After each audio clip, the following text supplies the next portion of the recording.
नमस्कार दोस्तों, मैं Dharmendra Verma online study video में आपका बहुत बहुत स्वागत करता हूं। आज हम बात करने वाले हैं हिंदी शिक्षण शास्त्र के 300 अति महत्वपूर्ण प्रश्नों के बारे में। संपूर्ण पेडागोजी आपको यहां पर मिलने वाली है। टोटल 300 प्रश्न मिलेंगे, वो भी कम समय में। कम समय में ज़्यादा प्रश्न मिलेंगे, तो आपको स्किप नहीं करना है, वीडियो को पूरा देखना है और अंत में हमें जरूर बताना है कि आज का वीडियो आपको कैसा लगा। आपको क्या करना है, शुरू में वीडियो को लाइक करना है, जितने भी ग्रुप है आपके पास में शेयर करना है और चैनल को सब्सक्राइब कर लेना है। तीनों ही कार्य करने हैं। यदि अदर आप जगह जाएंगे तो ये 300 प्रश्न हैं आपको कम समय में नहीं मिलेंगे, ज़्यादा लेंथ उस वीडियो की होगी या फिर वो पेड कोर्स में आपको उपलब्ध होंगे। तो यहाँ पर आपको फ्री में ये 300 प्रश्न मिल रहे हैं। और भी ऐसी वीडियो काफ़ी मेरे चैनल पर पड़ी हुई है जिसमें 100 प्रश्न, 200 प्रश्न, 300 प्रश्न, यहाँ तक कि 500 प्रश्न आपको कम समय में दिया है। तो आपको सिर्फ यहाँ पर कुछ नहीं करना है, फ्री में आपको ये अवेलेबल है यूट्यूब चैनल पर हमारे। तो यहाँ पर सिर्फ आपको इस वीडियो को ज़्यादा से ज़्यादा लाइक करना है, जितने भी ग्रुप है शेयर करना है और चैनल को सब्सक्राइब कर लेना है। और सभी कार्य फ्री में होंगे, किसी भी प्रकार के आपके पैसे नहीं लगेंगे। यदि वीडियो आपको पसंद नहीं आ रहा है तो आप बेशक डिसलाइक कर सकते हैं, पर लेकिन कुछ ना कुछ करके जाइएगा, जिससे कि हमें पता चले कि हम जो वीडियो बना रहे हैं आपके काम का है या नहीं। तो जो मैं आपको बता रहा हूं आपको करके जाना है। शुरुआत करते हैं 300 प्रश्न का। आज का पहला प्रश्न है हिंदी पेडागोजी का। विभिन्न विषयों में निहित ज्ञान की एकता को स्पष्ट करने के लिए सहसंबंध आवश्यक है। वहाँ शिक्षण जिस विधि से होगा वो कौन सी विधि होगी? वो समवाय शिक्षण विधि होगी। यदि आप रेट की तैयारी कर रहे हैं स्पेशल, तो आप हमारे सेकंड चैनल मेरा घर मेरा स्कूल को सब्सक्राइब कर सकते हैं। लिंक आपको डिस्क्रिप्शन में मिल जाएगी। तो यहाँ पर आपका जो आंसर होगा वो समवाय शिक्षण विधि होगा। दूसरा प्रश्न, वह विधि जिसमें व्याकरणिक नियमों को कंठस्थ कराने की अपेक्षा कक्षा कक्ष में भाषाई वातावरण बनाने पर अधिक बल दिया जाता है, वो कौन सी विधि होगी? तो वो प्रत्यक्ष विधि होगी। सामाजिक व्यवहार के रिक्त स्थान व सांस्कृतिक नमूने अवचेतन स्तर पर ग्रहण किए जाते हैं, तो वो है भाषिक। सामाजिक व्यवहार के भाषिक व सांस्कृतिक नमूने अवचेतन स्तर पर ग्रहण किए जाते हैं।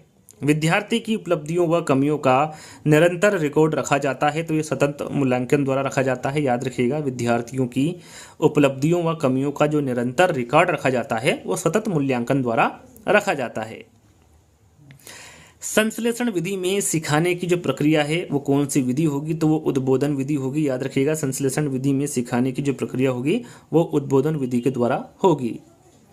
गद्य शिक्षण में शब्दार्थ स्पष्ट करने की विधि कौन सी है? तो वो है उद्बोधन विधि। याद रखिएगा, गद्य शिक्षण में शब्दार्थ स्पष्ट करने की जो विधि होगी वो उद्बोधन विधि होगी। लिखना सिखाने से पूर्व बालक को चित्रकला सिखाना चाहिए, क्योंकि अक्षर भी चित्र ही हैं। इस मत का समर्थन किया है, किसके द्वारा किया गया है इस मत का समर्थन? तो ये महात्मा गांधी जी के द्वारा किया गया है।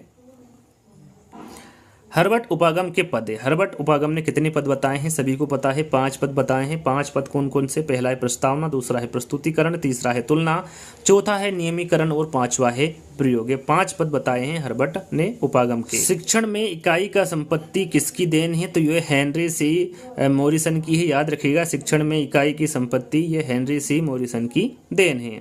सतत एवं व्यापक मूल्यांकन पर प्रभावी रूप से बल दिया गया है, किसके द्वारा? तो ये मुदालियर आयोग द्वारा सतत एवं व्यापक मूल्यांकन पर प्रभावी रूप से बल दिया गया है। पाठ्य पुस्तक का अध्ययनात्मक पक्ष है। यहाँ पर देखिए, पाठ्य पुस्तक का अध्ययनात्मक पक्ष पूछा गया है, तो यह प्राकथन होगा। प्राकथन पाठ्य पुस्तक का अध्ययनात्मक पक्ष है। फलालेन बोर्ड का जो प्रयोग होता है वो कहाँ किस में होता है? तो ये लेखन कार्य में होता है। याद रखिएगा, फलालेन बोर्ड का जो प्रयोग होता है वो लेखन कार्य में होता है। किस विधि में शिक्षण अधिगम प्रक्रिया को देखा नहीं जा सकता, सिर्फ अनुभव किया जा सकता है? तो वो है पर्यवेक्षित निर्देशित अध्ययन। पर्यवेक्षित निर्देशित अध्ययन विधि में शिक्षण अधिगम प्रक्रिया को देखा नहीं जा सकता, सिर्फ अनुभव किया जा सकता है। वाक्य रचना व शब्दों के उचित प्रयोग का अभ्यास किया जाता है, तो वो है फ्लैश कार्ड द्वारा। याद रखिएगा, वाक्य रचना व शब्दों के उचित प्रयोग का जो अभ्यास किया जाता है वो फ्लैश कार्ड द्वारा किया जाता है। कक्षा शिक्षण में उच्चारण में एक रूपता लाने में सहायता होगी, भाषा शिक्षण यंत्र विधि की। याद रखिएगा, कक्षा शिक्षण में उच्चारण में जो एक रूपता लाने में सहायक होगी वो कौन सी विधि होगी? तो वो भाषा शिक्षण यंत्र विधि होगी। कार्ड पर लिखे शब्दों का चित्रों के साथ मिलान करने का कार्य किया जाता है, वहाँ विधि कौन सी है? तो वो है साहचर्य विधि। याद रखिएगा, कार्ड पर लिखे शब्दों का चित्रों के साथ मिलान करने का कार्य साहचर्य विधि द्वारा किया जाता है। किसी आदर्श लिखावट का जैसा का तैसा अनुकरण कहलाता है तो वो अनुलेख। याद रखिएगा, किसी आदर्श लिखावट का जैसा का तैसा जो अनुकरण कहलाता है वो अनुलेख कहलाता है।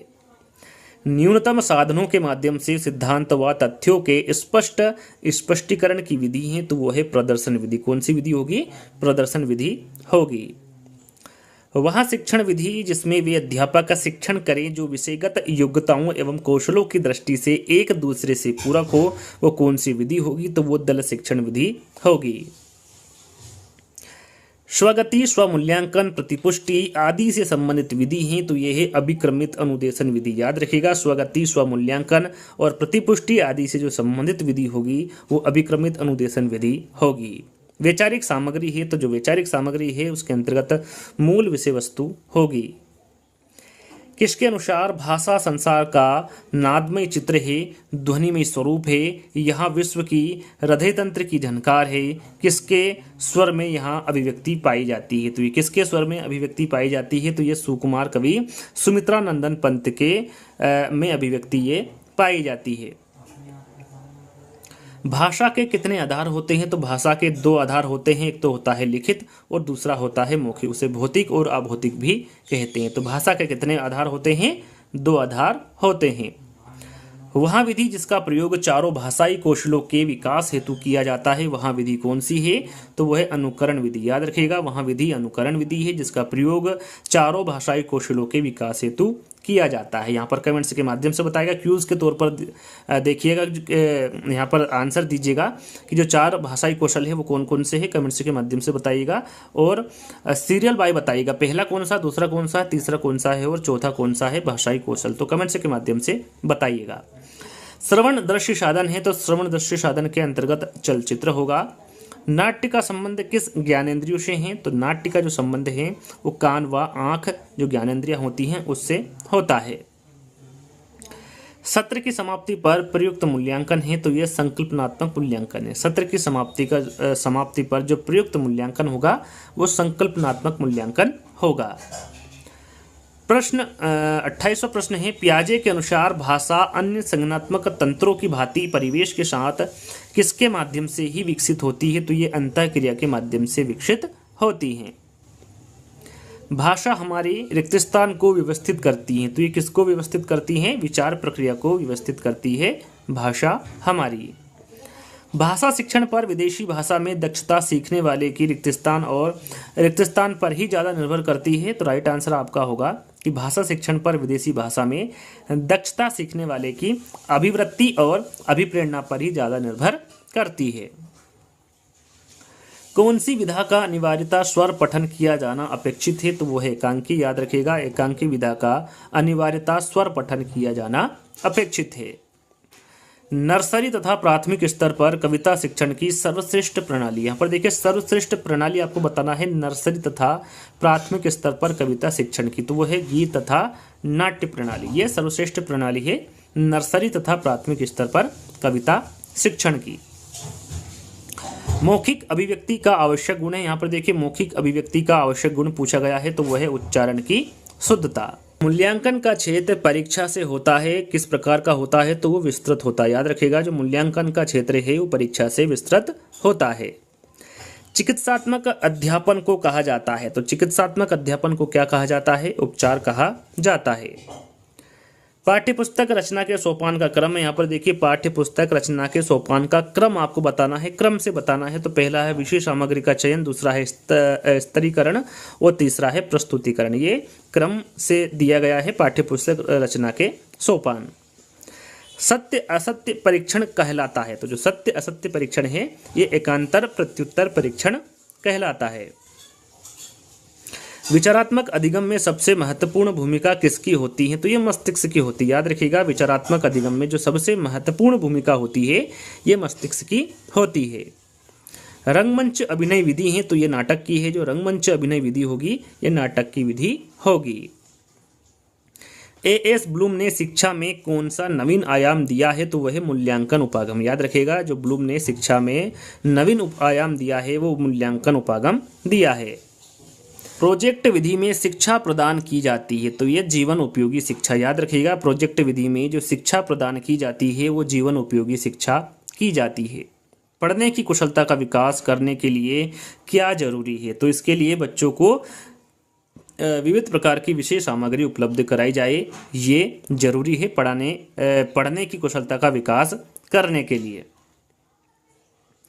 प्रस्तावना का मुख्य उद्देश्य है, तो प्रस्तावना का मुख्य उद्देश्य होता है नवीन ज्ञान ग्रहण करने हेतु तत्पर करना, ये प्रस्तावना का मुख्य उद्देश्य होता है। विश्लेषणात्मक विधि में प्रयोग होता है तो शब्द से वर्ण, याद रखिएगा जो विश्लेषणात्मक विधि में प्रयोग होता है वो शब्द से वर्ण होता है। वर्तनी की विधिवत शिक्षा का ज्ञान किस स्तर पर हो जाना चाहिए? तो यह है प्राथमिक स्तर, याद रखिएगा वर्तनी की विधिवत शिक्षा का जो ज्ञान है वो प्राथमिक स्तर पर हो जाना चाहिए। किसके अनुसार विभिन्न अर्थों में सांकेतिक शब्द समूह की भाषा है जिसके द्वारा हम अपने विचार या मनोभाव दूसरों के प्रति बहुत सरलता से प्रकट करते हैं?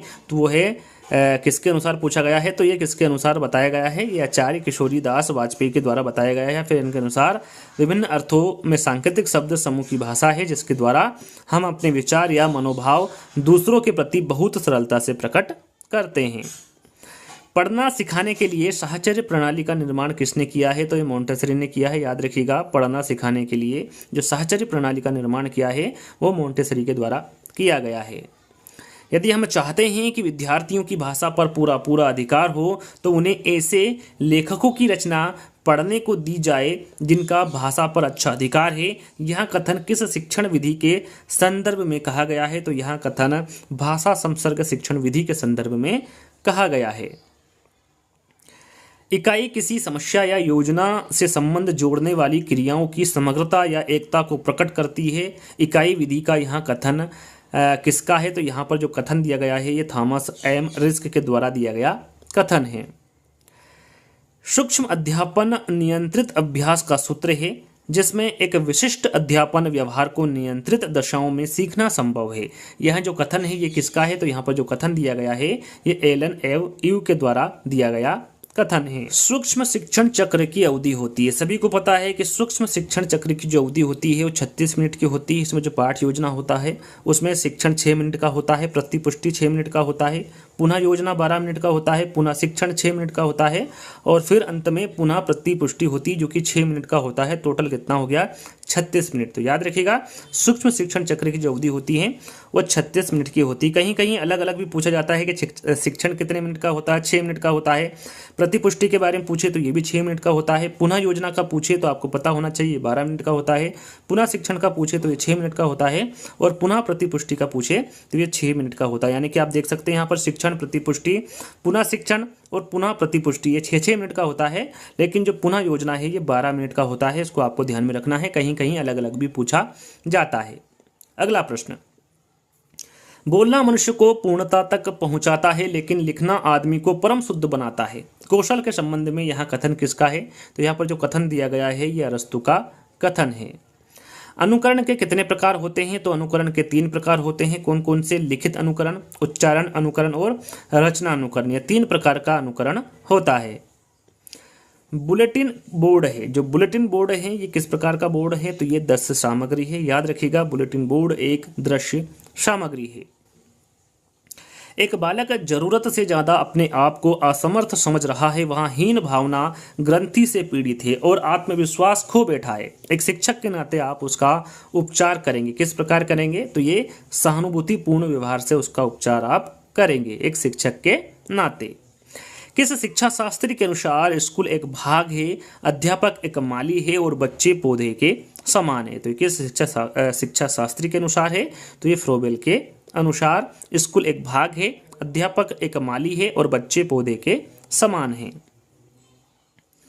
लिखित सामग्री को मन ही मन बिना आवाज किए चुपचाप पढ़ना कहलाता है। क्या कहलाता है? तो ये मौन वाचन कहलाता है। याद रखिएगा लिखित सामग्री को मन ही मन बिना आवाज किए चुपचाप पढ़ना मौन वाचन कहलाता है। पठन शिक्षण की दृष्टि से गद्य पाठों के प्रकार है। तो पठन शिक्षण की दृष्टि से गद्य पाठों के प्रकार बताना है तो कितने प्रकार के होते हैं? 2 प्रकार के, गहन एवं सूक्ष्म पाठ या फिर पूरक एवं द्रुत पाठ। ये 2 प्रकार के पठन शिक्षण की दृष्टि से गद्य पाठ होते हैं। कविता शिक्षण की किसी किस प्रणाली के अंतर्गत कविता को समझाने के लिए वैसी ही या फिर उसकी विरोधी दूसरी कविता को प्रस्तुत करके उसका तुलनात्मक अध्ययन कराया जाता है, वो कौन सी प्रणाली होती है? तो वो है तुलना प्रणाली में। खेल विधि को प्रचलित करने का श्रेय किसको जाता है? तो ये हेनरी कॉल्डवेल कुक को खेल विधि को प्रचलित करने का श्रेय जाता है।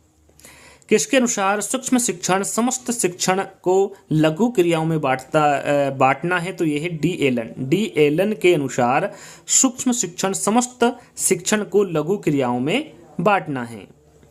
सीखना आदतों ज्ञान एवं अभिवृत्तियों का अर्जन है, यहाँ कथन किसका है? तो यहाँ पर जो कथन दिया गया है ये क्रो एंड क्रो का कथन है। किसके अनुसार 1 वर्ष तक बालक 3 शब्द सीख जाता है, फिर तीव्र गति से उसका शब्द ज्ञान बढ़ता है। 5 वर्ष तक बालक वस्तुओं के नाम, घर, परिवार, परिजन इत्यादि की जानकारी प्राप्त कर लेता है। ये किसके अनुसार कहा गया? तो ये स्मिथ के अनुसार कहा गया। व्याकरण शिक्षण की किस प्रणाली को विकृत रूप से सुग्गा प्रणाली भी कहते हैं? तो वह है पाठ्यपुस्तक प्रणाली। याद रखिएगा, व्याकरण शिक्षण की पाठ्यपुस्तक प्रणाली को विकृत रूप से सुग्गा प्रणाली भी कहते हैं। इस विधि में मातृभाषा के माध्यम से किसी नवीन भाषा को पढ़ाया जाता है, यहाँ कथन कौन सी विधि के संदर्भ में कहा गया है? तो यहाँ परोक्ष विधि के संदर्भ में कहा गया कथन है। जिस प्रकार चित्रकार के लिए तुलिका और फलक वांछनीय है, ठीक उसी प्रकार अथवा उससे भी कुछ अधिक अध्यापक के लिए श्यामपट्ट तथा खड़िया के टुकड़े का महत्व है। ये दोनों वस्तुएं सफल अध्यापक की सतत संगनी है। उपरोक्त कथन निम्नलिखित में से किसका है? यहाँ पर आपको बताना है जो कथन है ये किसके द्वारा दिया गया। तो ये पंडित सीताराम चतुर्वेदी द्वारा दिया गया कथन है। कविता शिक्षण की प्रश्नोत्तर प्रणाली को और किस नाम से जाना जाता है? तो यह खंडान्वयन प्रणाली। याद रखिएगा, कविता शिक्षण की प्रश्नोत्तर प्रणाली को खंडान्वयन प्रणाली के नाम से भी जाना जाता है। इकाई उपागम विधि के प्रवर्तक है, तो इकाई उपागम विधि के प्रवर्तक के बारे में पूछा गया है, तो वो हेनरी सी मॉरिसन है। याद रखिएगा, इकाई उपागम विधि के जो प्रवर्तक होंगे वो हेनरी सी मॉरिसन होंगे। भाषा में निदानात्मक परीक्षण वह परीक्षण है जिसके द्वारा अनुसंधानकर्ता छात्र के भाषागत दोषों को खोजता है जो अपने स्कूल के विषय में सामान्य प्रगति नहीं कर पाते। जो उपरोक्त परिभाषा है ये किसके अनुसार दी गई है, किसके द्वारा कही गई है? तो ये सोनेल के द्वारा दी गई परिभाषा है। लिखाई का कार्य पढ़ाई के कार्य से पूर्व शुरू होना चाहिए क्योंकि लिखाई पढ़ाई की अपेक्षा सरल है। लेखन शिक्षण के संदर्भ में यहाँ मत व्यक्त किया है। किसके द्वारा यहाँ मत व्यक्त किया है? तो ये मॉन्टेसरी के द्वारा मत व्यक्त किया है। किसी बड़ी वस्तु के छोटे नमूने को कहते हैं, तो किसी बड़ी वस्तु के जो छोटे नमूनों को क्या कहते हैं? प्रतिमूर्ति कहते हैं। निगमन विधि का सिद्धांत है, तो जो निगमन विधि का सिद्धांत है ये सामान्य से विशिष्ट की ओर होता है। निगमन विधि का सिद्धांत व्याकरण के माध्यम से भाषा के किस भाग की जानकारी मिलती है? तो वह है नियम। व्याकरण के माध्यम से भाषा के नियम की जानकारी मिलती है। सहायक सामग्री वह सामग्री है जो कक्षा में या अन्य शिक्षण परिस्थितियों में लिखित या बोली गई पाठ्य सामग्री को समझने में सहायता प्रदान करती है। यहाँ शिक्षण अधिगम सामग्री के संदर्भ में किस विद्वान के विचार है? तो यहाँ पर किस विद्वान के विचार है पूछा गया है, तो ये टेंड विद्वान के विचार है। कई बार ऐसा होता है कि शिक्षार्थी शिक्षक के द्वारा पढ़ाई गई विषय वस्तु को समझ नहीं पाते हैं। ऐसी परिस्थिति में शिक्षक को क्या करना चाहिए? तो ऐसी परिस्थिति में शिक्षक को उसे दिए गए विषय को उदाहरण द्वारा समझाना चाहिए। पलक एक शब्द व्याकरण शास्त्र की पुस्तकों को पढ़कर व्याकरण सीखने का प्रयास करती है। उसका यह प्रयास भाषा शिक्षण के किस सिद्धांत को दर्शाता है? तो ये प्रयोग सिद्धांत को दर्शाता है। मोनिका पहली कक्षा को खेल द्वारा वर्ण सिखाती है, यहाँ किस शिक्षण सिद्धांत के अंतर्गत आएगा? तो ये मनोरंजन सिद्धांत के अंतर्गत आएगा। याद रखिएगा, मोनिका पहली कक्षा को खेल द्वारा वर्ण सिखाती है, यहाँ मनोरंजन शिक्षण सिद्धांत के अंतर्गत आएगा। साहचर्य विधि का आविष्कार किसने किया? तो ये मॉन्टेसरी ने किया है। याद रखिएगा, साहचर्य विधि का जो आविष्कार किया है ये मॉन्टेसरी के द्वारा किया गया है। इकाई विधि के किस सोपान में गृह कार्य प्रदान किया जाता है? तो वह है चतुर्थ। याद रखिएगा, इकाई विधि के चतुर्थ सोपान में गृह कार्य प्रदान किया जाता है। दल शिक्षण का सर्वप्रथम प्रयोग किया गया, तो ये किसके द्वारा किया गया, कौन से विश्वविद्यालय में, तो ये हार्वर्ड विश्वविद्यालय में दल शिक्षण का सर्वप्रथम प्रयोग किया गया। रेखीय अभिक्रमित अनुदेशन का दूसरा नाम है, तो इसका दूसरा नाम पूछा गया है, तो इसका दूसरा नाम है बाह्य अभिक्रमित क्रमित अनुदेशन। याद रखिएगा, रेखीय अभिक्रमिक अनुदेशन का दूसरा नाम बाह्य अभिक्रमिक अनुदेशन है। कौन सी विधि अपेक्षाकृत व्यय साध्य मानी जाती है, तो वह है भाषा शिक्षण यंत्र विधि। याद रखिएगा, भाषा शिक्षण यंत्र विधि ये अपेक्षाकृत व्यय साध्य मानी जाती है। अध्यापक का सहमति से सिर हिलाना ये किस पुनर्बलन के अंतर्गत आता है, तो ये सकारात्मक अशाब्दिक पुनर्बलन के अंतर्गत आता है। किसके अनुसार एक निर्देशात्मक युक्ति जो छात्रों को इकट्ठा ज्ञान प्रदान करती है इकाई कहलाती है, ये किसके अनुसार है, तो ये NCERT के अनुसार एक निर्देशात्मक युक्ति जो छात्रों को इकट्ठा ज्ञान प्रदान करती है वो इकाई कहलाती है। संचालन, हाव भाव, मौखिक दृश्य परिवर्तन, विराम आदि घटक किस शिक्षण कौशल के घटक हैं, तो ये उद्दीपन परिवर्तन कौशल के घटक है। श्रवण, पठन, लेखन आदि किस उद्देश्य के अंतर्गत आते हैं, तो ये कौशलात्मक उद्देश्य के अंतर्गत आते हैं, श्रवण, पठन और लेखन। कुछ विशिष्ट उद्देश्य की पूर्ति हेतु विद्यार्थियों को ऐसी एक दूसरे की पूरक अनुभूतियों से युक्त क्रियाएं कराना जो मिलकर एक इकाई बन जाती है। उपरोक्त कथन निम्न में से किससे संबंधित है, तो जो कथन है ये इकाई योजना से संबंधित है। सीतावाघ किस तरह की शिक्षण सहायक सामग्री है, तो ये श्रव्य सहायक सामग्री। याद रखिएगा, सीतावाघ ये श्रव्य शिक्षण सहायक सामग्री है। मूल्यांकन शिक्षण आयाम किसके द्वारा प्रतिपादित किया गया, तो ये ब्लूम के द्वारा। याद रखिएगा, मूल्यांकन शिक्षण आयाम ब्लूम के द्वारा प्रतिपादित किया गया। बालकों को लिखना सिखाने से पहले यहाँ आवश्यक है, क्या आवश्यक है, तो सबसे पहले लेखन संबंधी जिज्ञासा उत्पन्न करना आवश्यक है बालकों को लिखना सिखाने से पहले। वस्तुनिष्ठ प्रश्नों की उपयोगिता का प्रमुख कारण है, तो यह है निष्पक्ष मूल्यांकन। वस्तुनिष्ठ प्रश्नों की जो उपयोगिता का प्रमुख कारण होगा वो निष्पक्ष मूल्यांकन होगा। विचारों की अच्छी अभिव्यक्ति किस प्रकार के प्रश्नों में हो सकती है, तो यह है निबंधात्मक। विचारों की अच्छी अभिव्यक्ति निबंधात्मक प्रकार के प्रश्नों में हो सकती है। किसने मूल्यांकन प्रक्रिया को त्रिमुखी बताकर त्रिकोण के रूप में प्रस्तुत किया है, इंपॉर्टेंट है, तो ये ब्लूम ने। याद रखिएगा, ब्लूम ने मूल्यांकन प्रक्रिया को त्रिमुखी बताकर त्रिकोण के रूप में प्रस्तुत किया है। उपचारात्मक सुधारने का कार्य किन कक्षाओं में करना चाहिए, तो वह है प्रारंभिक कक्षाओं में। याद रखिएगा, उपचारात्मक सुधारने का कार्य प्रारंभिक कक्षाओं में करना चाहिए। गृह कार्य का मुख्य उद्देश्य क्या है, तो गृह कार्य का मुख्य उद्देश्य है पढ़ाए गए पाठ को दोहराने के लिए अवसर देना। आगमन विधि के रूपों की संख्या है, तो आगमन विधि के जो रूपों की संख्या होगी वो कितनी होगी, दो। कौन कौन सी, प्रायोगिक आगमन विधि और सांख्यिकी आगमन विधि, ये दो आगमन विधि के रूपों की संख्या है। प्रश्न पत्र निर्माण करने से पूर्व निम्न में से किस प्रपत्र को तैयार करना आवश्यक है, तो वह है ब्लूप्रिंट। प्रश्न पत्र निर्माण करने से पूर्व ब्लूप्रिंट प्रपत्र को तैयार करना आवश्यक है।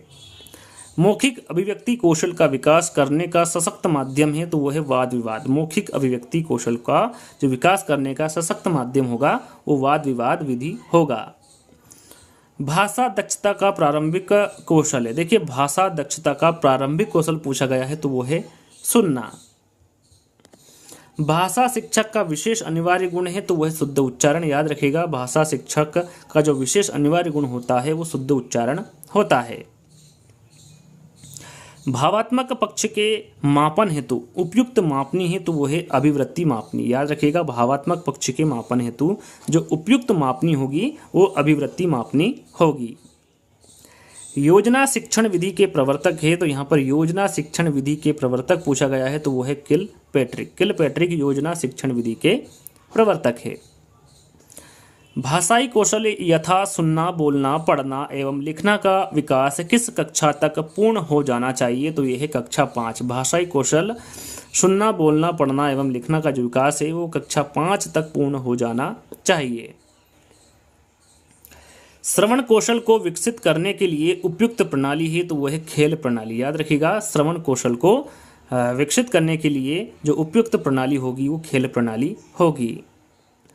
प्रायोजना विधि में कितने मुख्य सोपान उपयुक्त हैं? तो याद रखिएगा कितने प्रायोजना विधि में कितने मुख्य सोपान उपयुक्त है? तो वो है 6। 6 कौन कौन से आपके सामने हैं? परिस्थिति का निर्माण, योजना का चयन, योजना निर्माण, योजना का क्रियान्वयन, मूल्यांकन या निर्माण, या फिर छठा है कार्य का लेखा जोखा करना। ये प्रायोजना विधि के 6 मुख्य सोपान है। याद रखिएगा 6 मुख्य सोपानों को भी साथ में। अगला प्रश्न है विशिष्ट से सामान्य का सिद्धांत निम्न में से किस में प्रयोग होता है? तो वो है आगमन विधि। याद रखिएगा विशिष्ट से सामान्य का सिद्धांत आगमन विधि में प्रयोग होता है। सास्वर वाचन का अभ्यास कराने के लिए सबसे उपयुक्त साधन क्या है? तो वो है सामूहिक वाचन। सास्वर वाचन का अभ्यास कराने के लिए जो सबसे उपयुक्त साधन होगा वो सामूहिक वाचन होगा। मौन वाचन कब शुरू करना चाहिए? तो मौन वाचन जो है दोस्तों ये 3री कक्षा में शुरू करना चाहिए। साइलेंट रीडिंग किसकी रचना है? तो जो साइलेंट रीडिंग है ये ब्रायन की रचना है। रेडियो की सीमाओं को कौन सा श्रव्य साधन दूर कर सकता है? तो वह है टेप रिकॉर्डर। रेडियो की सीमाओं को टेप रिकॉर्डर श्रव्य साधन दूर कर सकता है। लिग्वाफोन कैसा शिक्षण उपकरण है? तो इसके बारे में तो आपको सभी को पता होगा, ये श्रव्य शिक्षण उपकरण है लिग्वाफोन। जिस उद्देश्य के लिए परीक्षण तैयार किया गया है यदि वहाँ उसकी पूर्ति करता है तो वहाँ कहलाता है, वहाँ क्या कहलाता है? तो वहाँ वेद परीक्षण कहलाता है। सीबीएसई ने किस वर्ष 10वीं की बोर्ड परीक्षा से सतत एवं समग्र मूल्यांकन प्रणाली लागू कर दी है? तो वो है वर्ष 2010-11। इस वर्ष 10वीं की बोर्ड परीक्षा से सतत एवं समग्र मूल्यांकन प्रणाली लागू कर दी है। किसने? सीबीएसई ने। याद रखिएगा भाषा सीखने का स्वाभाविक और मनोवैज्ञानिक क्रम है। तो यहाँ पर देखिए स्वाभाविक भाषा सीखने का स्वाभाविक और मनोवैज्ञानिक क्रम आपको बताना है। तो पहला है सुनना, फिर है बोलना, फिर है पढ़ना और फिर है लिखना। ये भाषा सीखने का स्वाभाविक और मनोवैज्ञानिक क्रम है।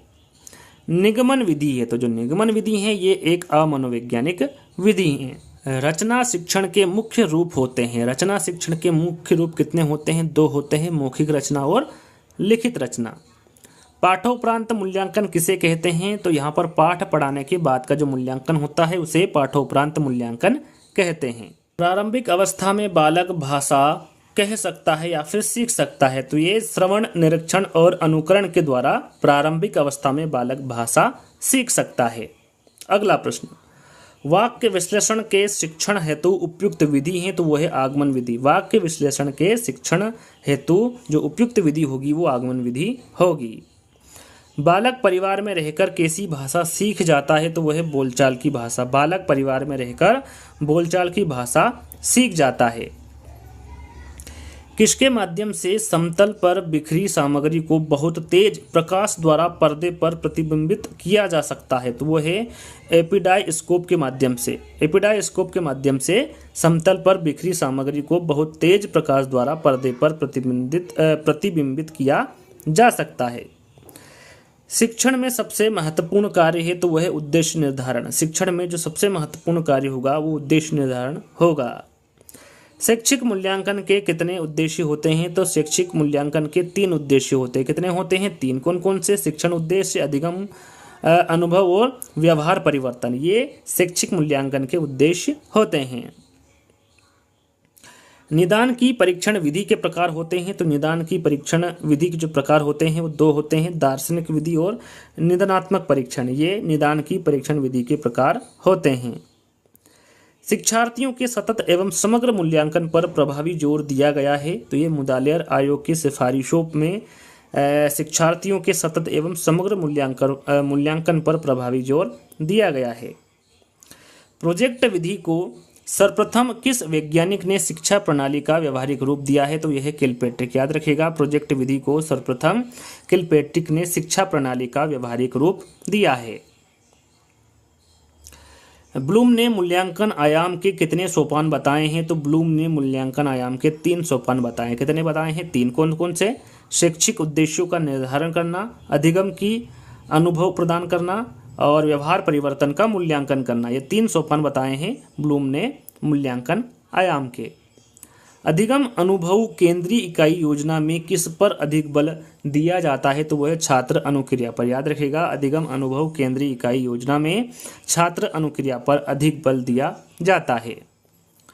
पर्यवेक्षित अध्ययन विधि का विकास किस स्तर के शिक्षण को ध्यान में रखकर किया गया है? तो वो है बोध स्तर। पर्यवेक्षित अध्ययन विधि का जो विकास है ये बोध स्तर के शिक्षण को ध्यान में रखकर किया गया है।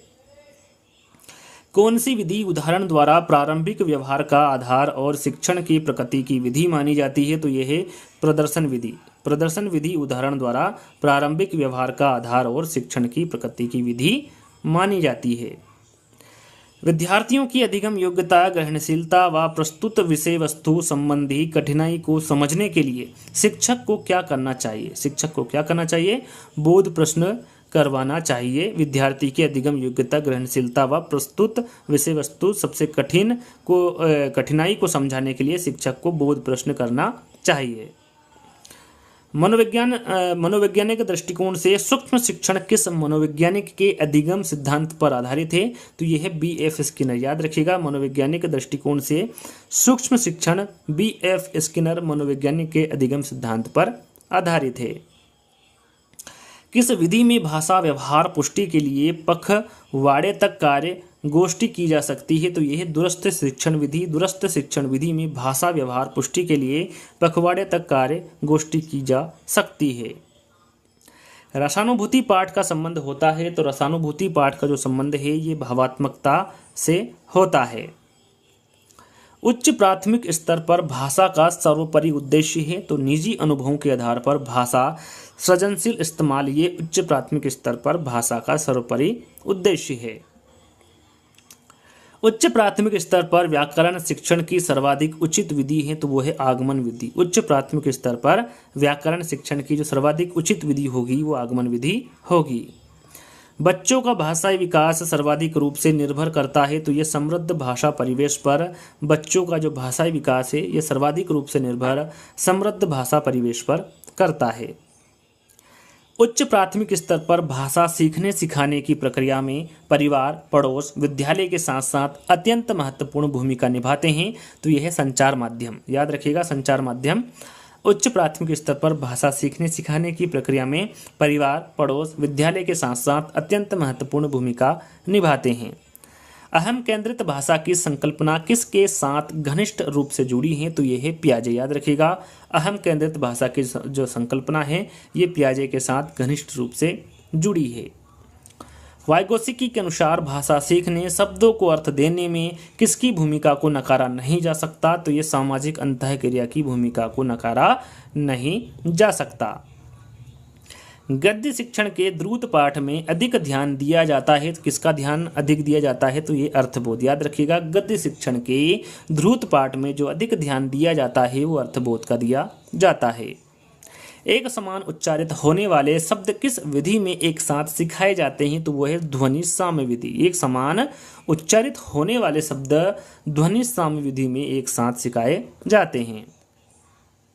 अधिगम के स्थानांतरण में खोजपूर्ण कौशल के किस घटक का प्रयोग उपयोगी है? तो वह है पुनः केंद्रीकरण तकनीक। अधिगम के स्थानांतरण में खोजपूर्ण कौशल के पुनः केंद्रीकरण तकनीक जो घटक है इसका प्रयोग उपयोगी है। प्रत्यक्ष विधि में जिन आधारभूत कौशलों को सीखने का पर्याप्त अवसर मिलता है वे हैं, तो वह है सुनना और बोलना। याद रखिएगा, प्रत्यक्ष विधि में जिन आधारभूत कौशलों को सीखने का पर्याप्त अवसर मिलता है वो सुनना और बोलना है। हरवटी में 5 पदों द्वारा शिक्षण का उपयुक्त क्रम है, तो इसके बारे में आपको बता चुका हूँ। प्रस्तावना, प्रस्तुतिकरण, तुलना, नियमीकरण और प्रयोग, ये हरवटी में 5 पदों द्वारा शिक्षण का उपयुक्त क्रम है।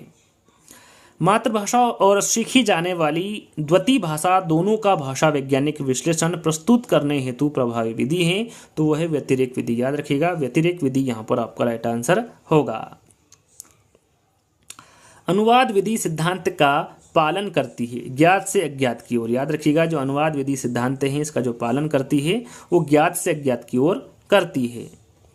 प्रायोजना विधि के प्रकार है, तो प्रायोजना जो विधि है इसके प्रकार कितने हैं? 4। कौन कौन से? समस्यात्मक प्रायोजना, कलात्मक जिसे आनंदात्मक प्रायोजना भी कहते हैं, अभ्यासात्मक प्रायोजना और रचनात्मक प्रायोजना, ये 4 प्रकार के प्रायोजना विधि होती हैं। किस विधि को सामाजिकृत अभिव्यक्ति भी कहा जाता है? तो वह पर्यवेक्षित अध्ययन विधि। इस विधि को सामाजिकृत अभिव्यक्ति भी कहा जाता है। पर्यवेक्षित अध्ययन विधि के जन्मदाता है, तो पर्यवेक्षित अध्ययन विधि के जन्मदाता पूछा गया है तो वो डेजी मोरविन है। किसने कहा है कि जो कार्य अपनी इच्छा से स्वतंत्रता पूर्वक करे वही खेले? काफ़ी इंपॉर्टेंट यहाँ पर कथन है, तो ये ड्यूलिक का कथन है और अपनी पुस्तक फिलोसफी ऑफ प्ले में लिखा है। यहाँ पर पूछा जाए कि यहाँ जो कथन है कि कौन सी पुस्तक में लिखा गया है, तो ये फिलोसफी ऑफ प्ले में लिखा गया कथन है। और किसके द्वारा लिखा गया है? ड्यूलिक के द्वारा लिखा गया कथन है। रचना अनुवाद विधि को और किस नाम से जाना जाता है? तो यह व्याकरण अनुवाद विधि। रचना अनुवाद विधि को व्याकरण अनुवाद विधि के नाम से जाना जाता है। सैनिक विधि या फिर आर्मी मेथड को और किस नाम से जाना जाता है? तो इसको अनुकरण, परिस्मरण विधि और श्रम भाष्य सेना विधि के नाम से जाना जाता है। सैनिक विधि या फिर आर्मी मेथड को याद रखिएगा, इंपॉर्टेंट प्रश्न है। सर्वाधिक प्राचीन विधि कौन सी है? तो सर्वाधिक प्राचीन विधि के बारे में पूछे तो आपका राइट आंसर व्याख्यान विधि होगा। दल शिक्षण विधि को और किस नाम से जाना जाता है? तो जो दल शिक्षण विधि है इसको समूह शिक्षण, सहकारी शिक्षण विधि और सहयोगी शिक्षण के नाम से जाना जाता है दल शिक्षण विधि को। किसके अनुसार दल शिक्षण एक ऐसी व्यवस्था है जिसमें कई शिक्षक अपने स्रोतों, अभिरुचियों एवं दक्षताओं के अनुरूप एक ही कक्षा में शिक्षण कार्य करते हैं? तो वो किसके अनुसार दल शिक्षण एक ऐसी व्यवस्था है? तो ये डेविस वार्विक के अनुसार दल शिक्षण एक ऐसी व्यवस्था है जिसमें कई शिक्षक अपने स्रोतों, अभिरुचियों एवं दक्षताओं के अनुरूप एक ही कक्षा में शिक्षण कार्य करते हैं। श्रुत लेखन अभ्यास विधि किस कक्षाओं के लिए उपयोगी है? तो ये प्राथमिक कक्षाओं के लिए, याद रखिएगा। श्रुत लेखन अभ्यास विधि ये प्राथमिक कक्षाओं के लिए उपयोगी हैं। किसने कहा है कि रमणी अर्थ का प्रतिपादन करने वाले शब्दों को वाक्य कहते हैं? तो यह है पंडित जगन्नाथ। इनके द्वारा कहा गया है कि रमणी अर्थ का प्रतिपादन करने वाले शब्दों को काव्य कहते हैं।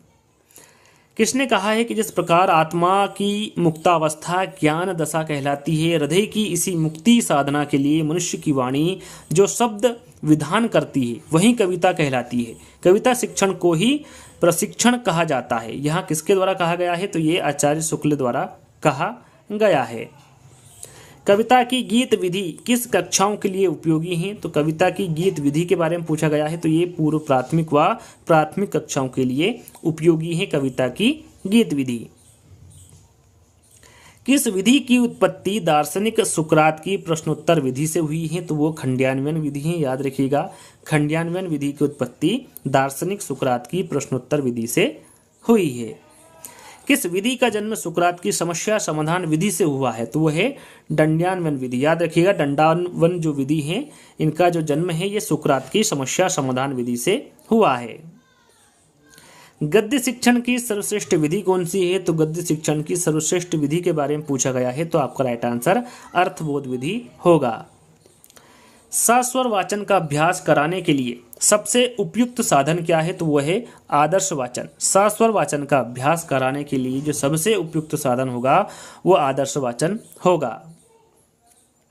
किसने नाट्य शब्द को स्पष्ट करते हुए लिखा है कि संपूर्ण संसार के भावों का अनुकीर्तन ही नाटक है? ये किसके अनुसार कहा गया है? तो ये भरत मुनि के अनुसार कहा गया है कि नाट्य शब्द को स्पष्ट करते हुए इनके द्वारा लिखा गया है कि संपूर्ण संसार के भावों का अनुकीर्तन ही नाटक है। नाटक शिक्षण की सर्वश्रेष्ठ विधि कौन सी है? तो नाटक शिक्षण की सर्वश्रेष्ठ विधि के बारे में पूछा गया है, तो वो कक्षा विनय प्रणाली है। निगमन विधि का जनक कौन है? निगमन विधि के जनक के बारे में पूछा गया है, तो अरस्तु आपका राइट आंसर होगा। समवाय विधि किसका दूसरा रूप है? तो समवाय विधि किसका दूसरा रूप है पूछा गया है, तो ये भाषा संसर्ग का दूसरा रूप है। पाठ योजना का जन्म कहाँ से हुआ है? तो पाठ योजना का जन्म गेस्टाल्ट मनोवैज्ञानिक से हुआ है। किसके अनुसार पाठ योजना में उपलब्धियों की सूची का शीर्षक है जिन्हें शिक्षक कक्षा में प्राप्त करना चाहता है?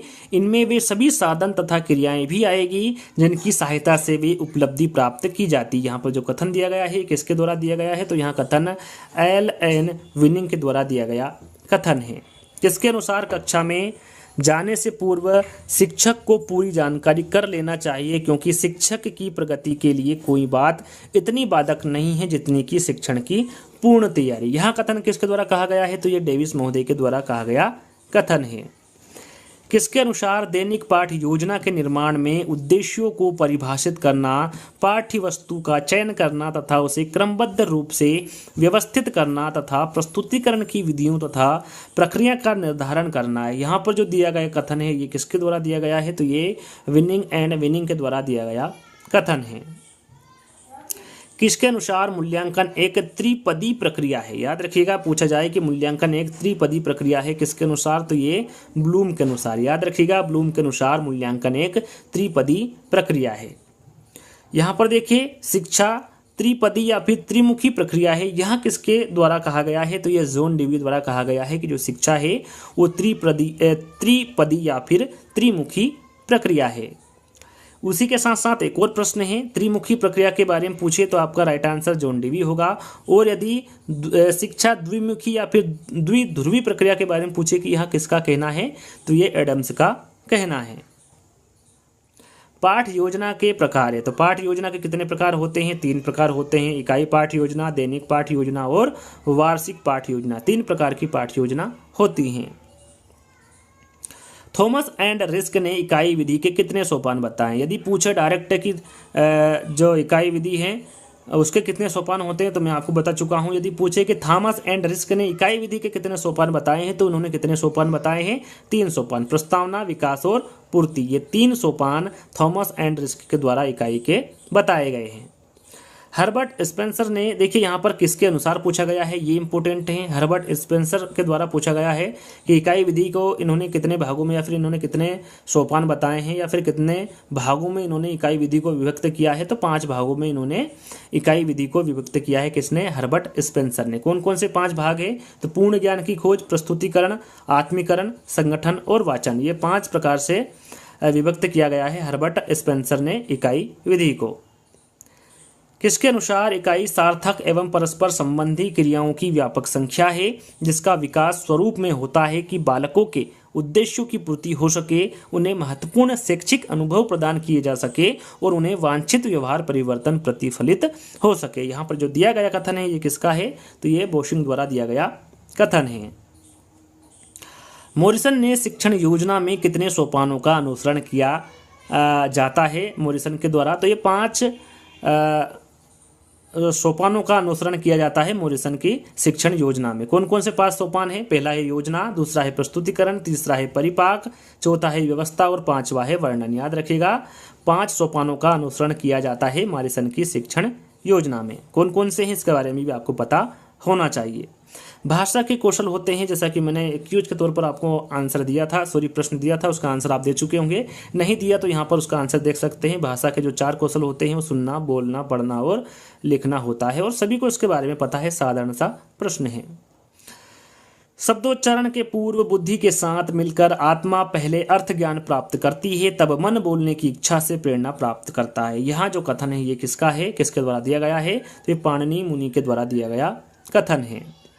भाषा की दृष्टि से रचना के कितने रूप है, तो भाषा की दृष्टि से रचना के रूप पूछा गया है, तो कितने होंगे, 2 होंगे।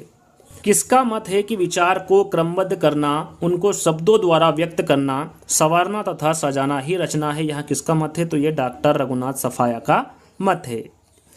रचनात्मक विधि के प्रतिपादक कौन है, तो रचनात्मक विधि के प्रतिपादक पूछा गया है, तो यह जॉन हेनरी पेस्टालोजी रचनात्मक विधि के प्रतिपादक हैं।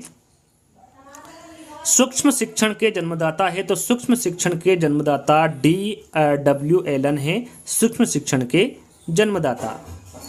शिक्षण की प्रक्रिया के किस आयाम में विषयों का विश्लेषण किया जाता है, तो वो है तुलना में। याद रखिएगा, इंपॉर्टेंट प्रश्न है। शिक्षण की प्रक्रिया में तुलना आयाम में विषयों का विश्लेषण किया जाता है।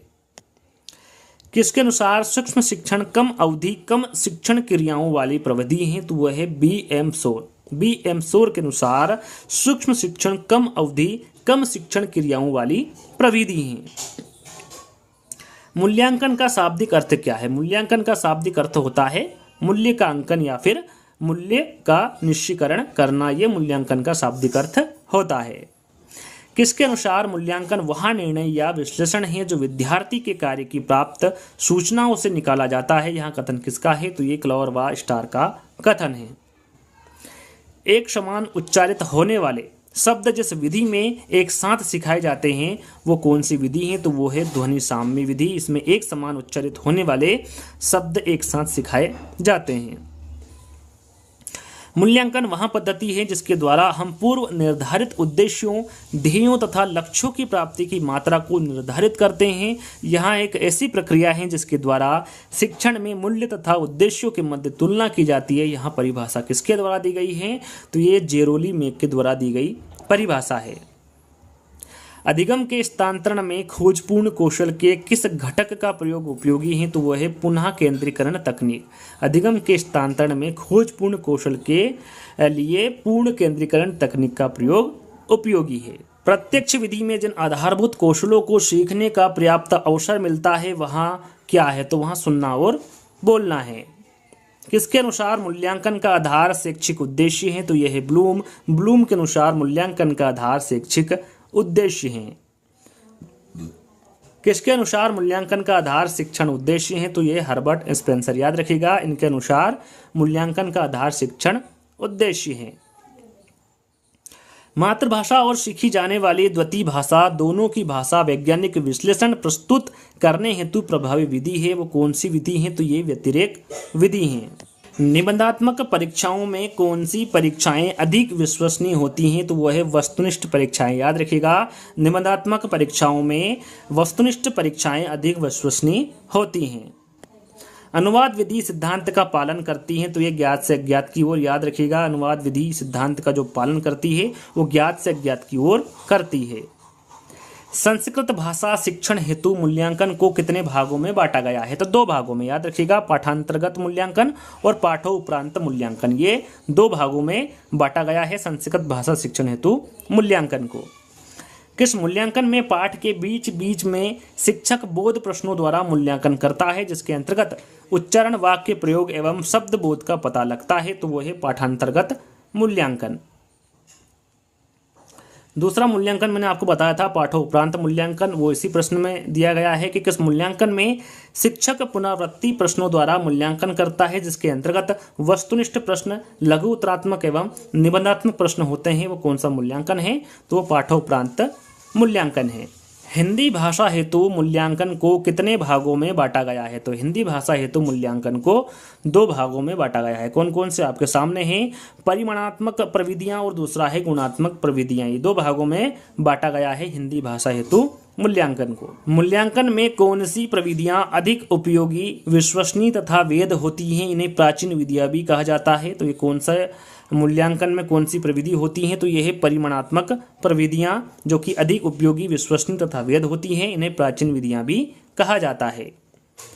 परिमाणात्मक प्रविधियां कितने प्रकार की होती हैं? तो जो परिमाणात्मक प्रविधियां हैं ये 3 प्रकार की होती है। कितने प्रकार की? 3 प्रकार की। मौखिक परीक्षा, लिखित परीक्षा और प्रायोगिक परीक्षा। याद रखिएगा ये कितने प्रकार की होती हैं? 3 प्रकार की।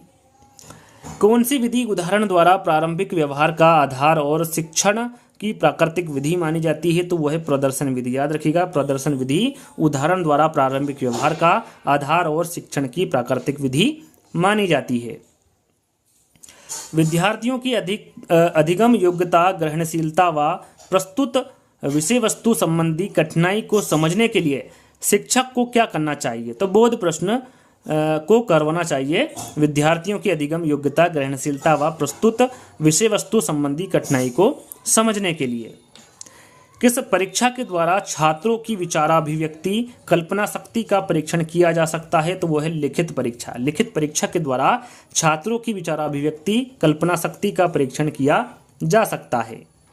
लिखित परीक्षा कितने प्रकार की होती है? तो लिखित परीक्षा 2 प्रकार की होती है। एक होती है वस्तुनिष्ठ परीक्षा और दूसरी होती है निबंधात्मक परीक्षा। ये 2 प्रकार की लिखित परीक्षा होती हैं।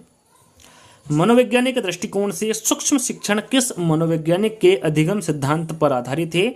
तो यह है B.F. स्किनर। याद रखिएगा, B.F. स्किनर के दृष्टिकोण से सूक्ष्म शिक्षण अधिगम सिद्धांत पर आधारित है। किस परीक्षा का प्रयोग बालक के विषय ज्ञान की उपलब्धि, सत्यासत्य एवं तथ्य ज्ञान हेतु किया जाता है? तो वह है वस्तुनिष्ठ परीक्षा। वस्तुनिष्ठ परीक्षा का प्रयोग बालक की विषय ज्ञान की उपलब्धि, सत्य एवं तथ्य ज्ञान हेतु किया जाता है। किस परीक्षाओं का आयोजन आंतरिक मूल्यांकन के लिए किया जाता है? तो वह है गुणात्मक परीक्षाएं। गुणात्मक परीक्षाओं का आयोजन आंतरिक मूल्यांकन के लिए किया जाता है। गुणात्मक परीक्षाएं कितने प्रकार की होती हैं? तो गुणात्मक परीक्षाएं 5 प्रकार की होती हैं। कौन कौन सी? संचयी आलेख, निरीक्षण, एनेक्डोटल आलेख, जांच सूची, रेटिंग स्केल या फिर क्रम निर्धारण मान। ये गुणात्मक परीक्षाएं 5 प्रकार की होती हैं। कौन कौन सी होती हैं ये आपके सामने है। अगला प्रश्न, सतत एवं व्यापक मूल्यांकन का मुख्य उद्देश्य क्या है? तो सतत एवं व्यापक मूल्यांकन का जो मुख्य उद्देश्य होता है वो बालक के सभी पक्षों का मूल्यांकन करना है जो वहाँ विद्यालय में उपस्थित हो। किसके अनुसार शिक्षण निर्मित परीक्षणों में बहुत कम विश्वसनीयता होती है? तो ये किसके अनुसार कहा गया है? तो ये एलिस महोदय के अनुसार कहा गया है कि शिक्षण निर्मित परीक्षणों में बहुत कम विश्वसनीयता होती है। उपचार शब्द से अभिप्राय, यहाँ पर उपचार शब्द से अभिप्राय बताना है। तो इलाज या समस्या को दूर करना, ये उपचार शब्द का अभिप्राय होता है। भाषा है, भाषा क्या है? तो भाषा एक अर्जित संपत्ति है। भाषा शिक्षण में बहुमुखी प्रयास का अभिप्राय है। तो भाषा शिक्षण में जो बहुमुखी प्रयास का अभिप्राय होगा वो सभी विषयों के शिक्षण में भाषा पर बल देना होगा। अनुकरण विधि रचना के लिए उपयुक्त है। तो अनुकरण विधि रचना के जो लिए उपयुक्त होगा वो प्रारंभिक स्तर होगा। विद्यार्थियों में भाषा के प्रति रुचि के विकास में किस प्रणाली की भूमिका सबसे अधिक है? तो वह है अवलोकन। याद रखिएगा, विद्यार्थियों में भाषा के प्रति रुचि के विकास में अवलोकन प्रणाली की भूमिका सबसे अधिक है। श्रुत लेख में किस कौशल का अधिक विकास होता है? तो वह है श्रवण कौशल। श्रुत लेख में श्रवण कौशल का अधिक विकास होता है। मूल्यांकन उपयोगी है। तो मूल्यांकन विद्यार्थी की प्रगति जानने के लिए उपयोगी है। यदि कोई विद्यार्थी अशुद्ध लिखता है तो आप क्या उपचार करेंगे? तो आप उपचारात्मक शिक्षण का उपचार करेंगे यदि कोई विद्यार्थी अशुद्ध लिखता है तो। भाषा शिक्षण की सूत्र विधि का मूल स्रोत कौन सी भाषा है? तो वो है संस्कृत। याद रखिएगा, भाषा शिक्षण की सूत्र विधि का जो मूल स्रोत होगा वो संस्कृत भाषा होगा। लेखन और उच्चारण के लिए अनुकरण विधि उपयोगी है। तो यह है प्रारंभिक स्तर पर। याद रखिएगा, लेखन और उच्चारण के लिए जो अनुकरण विधि उपयोगी है ये प्रारंभिक स्तर पर उपयोगी हैं। प्रारंभिक स्तर पर वाचन का मुख्य उद्देश्य है। तो वह है शुद्ध उच्चारण क्षमता का विकास करना। याद रखिएगा, प्रारंभिक स्तर पर वाचन का जो मुख्य उद्देश्य होगा वो शुद्ध उच्चारण क्षमता का विकास करना होगा। उच्चारण कौशल की परीक्षा किससे ली जा सकती है? तो यह है मौखिक परीक्षा। उच्चारण कौशल की परीक्षा मौखिक परीक्षा से ली जा सकती है। उच्चारण शिक्षण में नहीं होना चाहिए तो उपहास। याद रखिएगा, उच्चारण शिक्षण में उपहास नहीं होना चाहिए। सामान्य से विशिष्ट का सिद्धांत किस में प्रयोग होता है? तो ये निगमन विधि में। याद रखिएगा, सामान्य से विशिष्ट का सिद्धांत निगमन विधि में प्रयोग होता है। परीक्षण की वास्तविक रचना से पूर्व उसकी प्रारंभिक जांच कर लेनी चाहिए। इस प्रारंभिक जांच को कहते हैं। तो इस प्रारंभिक जांच को क्या कहते हैं? इस प्रारंभिक जांच को पायलट स्टडी कहते हैं। अधिगम की संपूर्णता होती है तो ये इकाई योजना में। याद रखिएगा, अधिगम की संपूर्णता इकाई योजना में होती हैं। लेखन कला का विकास होता है। तो लेखन कला का जो विकास होता है ये अभ्यास से होता है। हिंदी शिक्षण में उपलब्धि की जांच की जा सकती है। तो ये उपलब्धि परीक्षण से। याद रखिएगा, हिंदी शिक्षण में उपलब्धि की जांच उपलब्धि परीक्षण से की जा सकती है। भाषा की शिक्षा दी जाती है। तो ये अर्थग्रहण और अभिव्यक्ति के लिए। याद रखिएगा, भाषा की जो शिक्षा है ये अर्थग्रहण और अभिव्यक्ति के लिए दी जाती है। व्याकरण अनुवाद विधि को किस नाम से भी जाना जाता है? तो व्याकरण अनुवाद विधि को भंडारक विधि के नाम से भी जाना जाता है। लेखन क्रिया के शिक्षण का आरंभ होता है तो सीधी रेखाओं से। याद रखिएगा, इंपॉर्टेंट है, लेखन क्रिया के शिक्षण का जो आरंभ होता है वो सीधी रेखाओं से होता है। ध्रुत पाठ है। तो जो ध्रुत पाठ है ये कविता का एक अध्ययन है। शब्द भंडार में वृद्धि के लिए सर्वाधिक उपयुक्त है। तो ये है गद्य शिक्षण। याद रखिएगा, शब्द भंडार में वृद्धि के लिए जो सर्वाधिक उपयुक्त होगा वो गद्य शिक्षण होगा। भाषा शिक्षण में दृश्य श्रव्य साधनों का प्रयोग का मुख्य प्रयोजन है। यहाँ पर इसका मुख्य प्रयोजन आपको बताना है। विद्यार्थियों की विभिन्न इंद्रियों की क्रियाशीलता बनाना, ये भाषा शिक्षण में दृश्य श्रव्य साधनों का मुख्य प्रयोजन है। याद रखिएगा, इंपॉर्टेंट है। अर्थग्रहण के कौशल के विकास के लिए अधिक उपयोगी है। तो वह है मौन वाचन। अर्थग्रहण के कौशल के विकास के लिए जो अधिक उपयोगी होगा वो मौन वाचन होगा। पठन का पहला स्तर, देखिए यहाँ पर पठन का पहला स्तर कौन सा होगा, तो वो चित्र पठन होगा। उपचारात्मक शिक्षण किस प्रकार का कार्य है, तो यहाँ पर जो उपचारात्मक शिक्षण है ये अनुदेशनात्मक प्रकार का कार्य है। भाषाई कौशल में गौण कौशल है, तो वह पढ़ना और लिखना। याद रखिएगा, गौण कौशल के बारे में पूछे तो ये पढ़ना और लिखना है। व्याकरण शिक्षण की सबसे श्रेष्ठ विधि है, तो वह है आगमन विधि। व्याकरण शिक्षण की सबसे श्रेष्ठ विधि आगमन विधि है। व्याख्या प्रणाली का वृहद रूप कौन सी प्रणाली है, तो वह है व्यास प्रणाली। व्याख्या प्रणाली का वृहद रूप व्यास प्रणाली है। अनुकरण विधि किस स्तर के लिए उपयुक्त है, तो वह है प्राथमिक स्तर। याद रखिएगा, अनुकरण विधि प्राथमिक स्तर के लिए उपयुक्त है। शिक्षण विधि में तकनीकी साधनों का प्रयोग किया जाता है, तो वह है दूरस्थ विधि। दूरस्थ विधि, याद रखिएगा, शिक्षण विधि में तकनीकी साधनों का प्रयोग दूरस्थ विधि में किया जाता है। मूल्यांकन में निष्पक्ष बनाए रखने के लिए प्रश्न होने चाहिए, तो वस्तुनिष्ठ। याद रखिएगा, मूल्यांकन में निष्पक्ष बनाए रखने के लिए जो प्रश्न होने चाहिए वो वस्तुनिष्ठ प्रश्न होने चाहिए।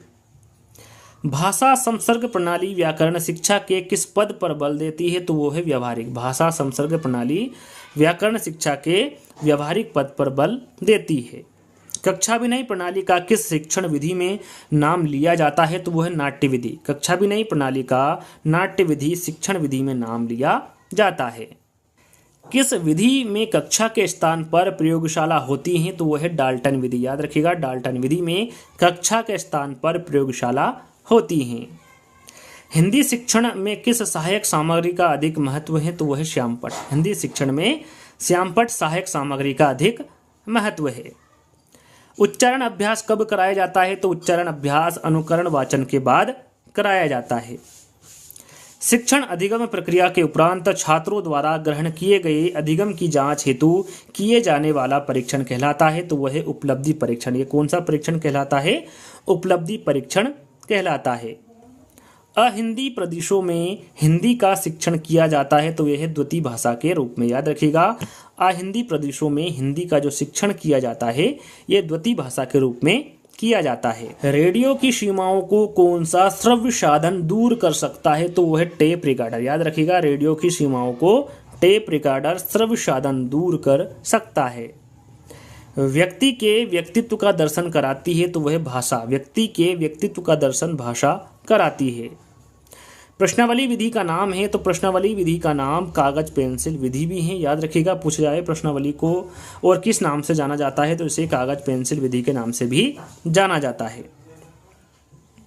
कौन सी विधि छोटे कम बुद्धिमान और साधारण बालकों के लिए उपयोगी है, तो वो है खंड विधि। याद रखिएगा, खंड विधि छोटे कम बुद्धिमान और साधारण बालकों के लिए उपयोगी है। वाक्य विश्लेषण के शिक्षण हेतु उपयुक्त विधि है, तो वो है आगमन विधि। याद रखिएगा, वाक्य विश्लेषण के शिक्षण हेतु जो उपयुक्त विधि होगी वो आगमन विधि होगी। भाषा का प्रारंभिक रूप है, भाषा का प्रारंभिक रूप पूछे तो आपका राइट आंसर सांकेतिक होगा। पैनल चर्चा में जिस भूमिका की आवश्यकता नहीं है वो वहाँ है, तो पैनल चर्चा में जिस भूमिका की आवश्यकता नहीं होती है वहाँ क्या है, वहाँ अध्यापक है। अध्यापक द्वारा कक्षा में किए गए व्यक्तिक वाचन को कहते हैं, तो उस व्यक्तिक वाचन को क्या कहते हैं, आदर्श वाचन कहते हैं। श्रोता के मनोभावों को सर्वाधिक प्रभावित करने वाली साहित्यिक विधा है, तो वो है पद्य शिक्षण। याद रखिएगा, श्रोता के मनोभावों को सर्वाधिक प्रभावित करने वाली जो साहित्यिक विधा है वो है पद्य शिक्षण। ईश्वर को ईश्वर कहना किस प्रकार के उच्चारण दोष का उदाहरण है, तो यह है स्वरलोप। याद रखिएगा, इंपॉर्टेंट प्रश्न है, एग्जाम में पूछा गया है। ईश्वर को ईश्वर कहना ये स्वरलोप उच्चारण दोष का उदाहरण है। प्रस्तावना में पूछे गए प्रश्न होने चाहिए, तो ये पूर्व ज्ञान पर आधारित। प्रस्तावना में जो पूछे गए प्रश्न होने चाहिए वो पूर्व ज्ञान पर आधारित होने चाहिए। भाषा अर्जित करने में वाइगोत्स्की ने किस पर सबसे अधिक बल दिया है, तो ये समाज में होने वाले भाषा प्रयोगों पर। याद रखिएगा, भाषा अर्जित करने में वाइगोत्स्की ने समाज में होने वाले भाषा प्रयोग पर अधिक बल दिया है। पढ़ना कौशल में सर्वाधिक महत्वपूर्ण है, तो वो है अर्थ ग्रहण करना। पढ़ना कौशल में जो सर्वाधिक महत्वपूर्ण है वो अर्थ ग्रहण करना है।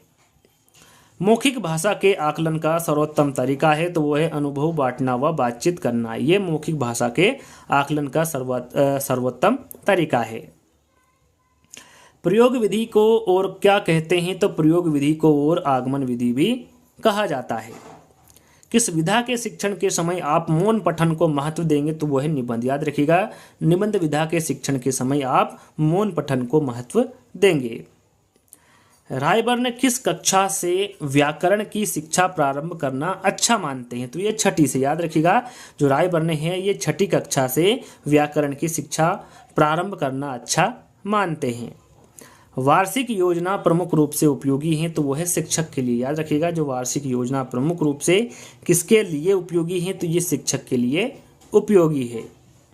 कौन सी व्याकरण शिक्षण की प्राचीन एवं परंपरागत शिक्षण विधि है? तो वो है निगमन विधि। याद रखिएगा, निगमन विधि व्याकरण शिक्षण की प्राचीन एवं परंपरागत शिक्षण विधि है। रचना में शब्दों को प्रयुक्त किया जाता है? तो वो है अभिव्यक्ति के रूप में। अभिव्यक्ति के रूप में रचना में शब्दों को प्रयुक्त किया जाता है। बालक को उसके वातावरण पर आधारित ज्ञान दिए जाने की विधि है? तो वो है अवलोकन विधि। याद रखिएगा, बालक को उसके वातावरण पर आधारित ज्ञान दिए जाने वाली जो विधि है वो अवलोकन विधि है। मूल्यांकन प्रक्रिया को त्रिकोण में बांटा था? किसके द्वारा बांटा था? इसके बारे में आपको बता चुका हूँ। मूल्यांकन प्रक्रिया को त्रिकोण में ब्लूम द्वारा बांटा गया था। बाल उद्यान शिक्षण पद्धति के जन्मदाता है? तो यह है फ्रोबेल है। जो बाल उद्यान शिक्षण पद्धति है उसके जन्मदाता कौन होंगे? फ्रोबेल होंगे। बार बार प्रयोग करने पर यदि कोई परीक्षण समान परिणाम दे तो वहाँ कहलाता है? तो वहाँ क्या कहलाता है? तो वो विश्वसनीय कहलाता है। बालकों के लिए सबसे कठिन है? तो बालकों के लिए जो सबसे कठिन होता है वो क्या होता है? लिखना होता है। किस विधि में बालक आंख, हाथ और कान तीनों का प्रयोग एक साथ करता है? तो वो है मॉन्टेसरी विधि। याद रखिएगा, मॉन्टेसरी विधि में बालक आंख, हाथ और कान तीनों का जो प्रयोग है वो एक साथ करता है। सूत्र विधि कौन सी भाषा से आई है? तो जो सूत्र विधि है ये संस्कृत भाषा से आई है। हमारा अधिकांश भाषण किस रूप में होता है? तो जो हमारा अधिकांश भाषण है ये मौन वाचन के रूप में होता है। देखो और कहो विधि सिखाती है? देखो और कहो जो विधि है ये क्या सिखाती है? तो ये सस्वर वाचन सिखाती है, देखो और कहो विधि। शाखी अभिक्रमिक अनुदेशन को कहते हैं? तो शाखी अभिक्रमिक अनुदेशन को आंतरिक अनुदेशन भी कहते हैं। सभी को शिक्षा के समान अवसर के नियम पर आधारित शिक्षा प्रणाली है? तो वो है दूरस्थ शिक्षण पद्धति। याद रखिएगा, सभी को शिक्षा के समान अवसर के नियम पर आधारित जो शिक्षा प्रणाली है या फिर शिक्षा पद्धति है वो दूरस्थ शिक्षण पद्धति है। भाषा अनुकरण के माध्यम से सीखी जाती है, यहाँ विचार किसका है? तो यहाँ पर जो विचार है ये स्किनर का विचार है। इनका कहना है कि भाषा अनुकरण के माध्यम से सीखी जाती है। सुमन बचपन से गुजराती बोल समझ लेती है, वहाँ कभी विद्यालय नहीं जाती है, यहाँ उदाहरण किसका है? तो यहाँ उदाहरण किसका होगा? भाषा अर्जन का होगा। फाउंडेशन ऑफ मेथड, यहाँ जो रचना है ये किसकी है? तो यहाँ रचना किलपेट्रिक द्वारा लिखी गई है, फाउंडेशन ऑफ मेथड। सब पढ़े सब बड़े, यहाँ नारा किसके द्वारा दिया गया था? तो ये सर्व शिक्षा अभियान के द्वारा दिया गया नारा है। भाषा के अभिभाव से सारा संसार गूंगों की विराट बस्ती बनने से बच गया, यहाँ पर जो दिया गया कथन है किसके द्वारा दिया गया है? तो ये सीताराम चतुर्वेदी द्वारा दिया गया कथन है। छात्रवृत्ति एवं पुरस्कार प्रदान का आधार रहता है? तो ये उपलब्धि परीक्षण है। याद रखिएगा, छात्रवृत्ति एवं पुरस्कार प्रदान का जो आधार रहता है वो उपलब्धि परीक्षण रहता है। किस पद्धति में बालक स्वयं अपना सुधार करता है? वहाँ पद्धति कौन सी है? तो वो जेक्टोक पद्धति है। इस पद्धति में बालक स्वयं अपना सुधार करता है। उपचारात्मक कार्य होना चाहिए? तो उपचारात्मक कार्य प्रत्येक पाठ के बाद होना चाहिए। प्राथमिक स्तर पर कविता शिक्षण की सर्वश्रेष्ठ विधि कौन सी? यहाँ पर देखिए, प्राथमिक स्तर पर कविता शिक्षण की सर्वश्रेष्ठ विधि के बारे में पूछा गया है, तो वो गीत एवं अभिनय विधि होगी। खंडान्वयन विधि का दूसरा नाम है। देखिए, खंडान्वयन विधि का दूसरा नाम पूछा गया है, तो इसका दूसरा नाम होता है प्रश्नोत्तर विधि। अंतिम प्रश्न है, जैसा कि मैंने आपको बताया था कि टोटल आपको इस वीडियो के माध्यम से 300 प्रश्न मिलेंगे। अभी तक आपने वीडियो को लाइक नहीं किया है तो आपको लाइक करना है, जितने भी ग्रुप पे शेयर करना है और चैनल को सब्सक्राइब कर लेना है। तीनों कार्य कर लेना है, अभी तक आपने नहीं किए हो तो। यहाँ पर अंतिम प्रश्न है हमारा, भाषा वह साधन है जिसके द्वारा मनुष्य अपने विचार दूसरों तक भली भांति प्रकट कर सकता है। यहाँ कथन किसका है? तो ये कामता प्रसाद गुरु का कथन है कि भाषा वह साधन है जिसके द्वारा मनुष्य अपने विचार दूसरों तक भली भांति प्रकट कर सकता है। तो आज का जो वीडियो है दोस्तों यहीं पर समाप्त होता है। आज का वीडियो आपको कैसा लगा आपको कमेंट्स के माध्यम से बताना है। अच्छा लगे तो आपको सभी को पता है क्या करना है, वीडियो को लाइक करना है, शेयर करना है और चैनल को सब्सक्राइब कर लेना है। तो जल्दी ही दोस्तों एक नई वीडियो के साथ मिलेंगे, जब तक के लिए धन्यवाद।